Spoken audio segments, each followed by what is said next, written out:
Yo yo, Jessica Laza, original raga therapy one zio manatsofina afaka amin'yeno. Écoute ça, Olo jiaby zay, DJ Guti, yes milay zany. Docteur Guti, za anao consultation. Misy tsy milamy mafamba meo traitement. Ialako am routine sy life monotone. Ataovy raga dose maximum man sérum.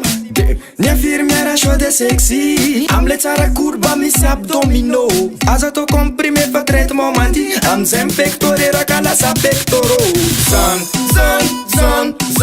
Zany aron raga thérapie.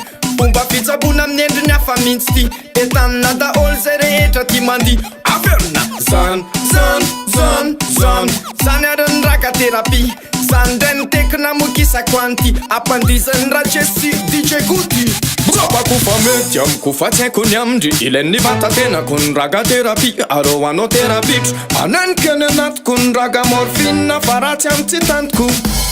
Tiako ny fiainako en couleur. Tsy mety lany passe ohatrany MacGyver. Misomadeny seul, j'en suis fier. Mitondra fahasalamana, n'est-ce pas docteur? Ghetto io ty mandeha be ny tsentoro. Aloko mampifaly toy zay mampiororo. Problème le manafa aza verandoro. Na de tsy afaka amitsika mpiara-mony. Zany aron raga thérapie. Fomba fitsabona amin'ny endriny hafa mihitsy ty. Entanina daholo zay rehetra ty mandi. Averina zany aron raga thérapie. Zany ndray ny tekina mokisako anty. Ampandizany rachesi DJ Guti.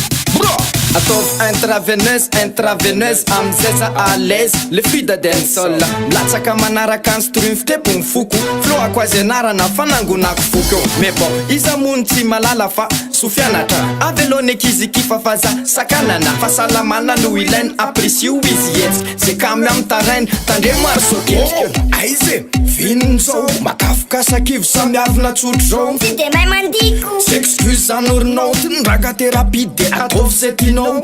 Oh, aize vinony zao makafoka sakivo samiavina tsotro zao. Tsy de mahay mandio a. S'excuse zany rianina ny raga thérapie de ataovy zay tinao.